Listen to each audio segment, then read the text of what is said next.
Letter 3 London, December 2nd, OS 1746. Dear boy, I have not, in my present situation, his lordship was, in the year 1746, appointed one of his Majesty's Secretaries of State. Time to write to you, either so much or so often as I used, while I was in a place of much more leisure and profit. But my affection for you must not be judged of by the number of my letters, and, though the one lessens, the other, I assure you, does not. I have just now received your letter of the 25th past, N.S., and, by the former post, one from Mr. Hart, with both which I am very well pleased, with Mr. Hart's, for the good account which he gives me of you, with yours, for the good account which you gave me of what I desired to be informed of. Pray continue to give me further information of the form of government of the country you are now in, which I hope you will know most minutely before you leave it. The inequality of the town of Lausanne seems to be very convenient in this cold weather, because going up hill and down will keep you warm. You say there is a good deal of good company. Pray, are you got into it? Have you made acquaintances, and with whom? Let me know some of their names. Do you learn German yet, to read, write, and speak it?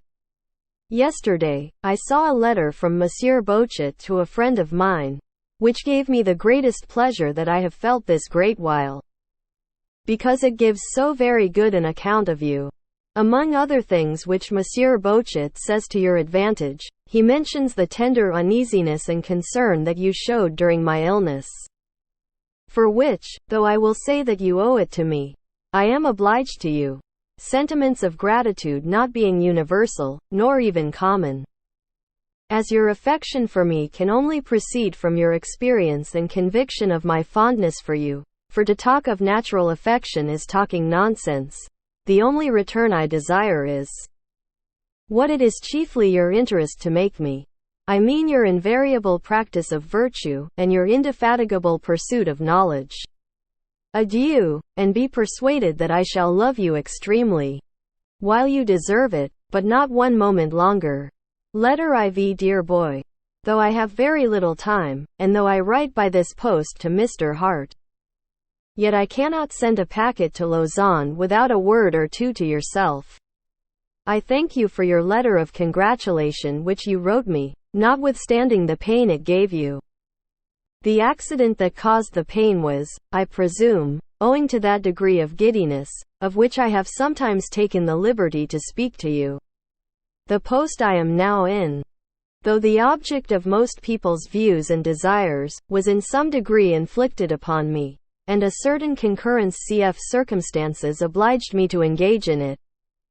But I feel that to go through with it requires more strength of body and mind than I have.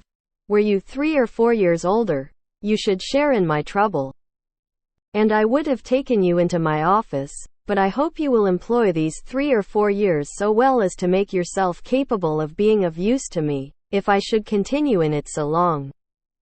The reading, writing, and speaking the modern languages correctly, the knowledge of the laws of nations, and the particular constitution of the empire, of history, geography, and chronology, are absolutely necessary to this business, for which I have always intended you.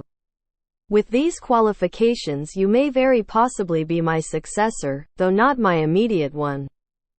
I hope you employ your whole time, which few people do, and that you put every moment to profit of some kind or other.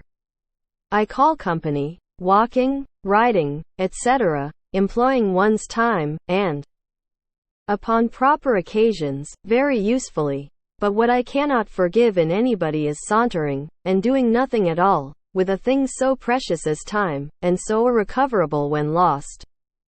Are you acquainted with any ladies at Lausanne?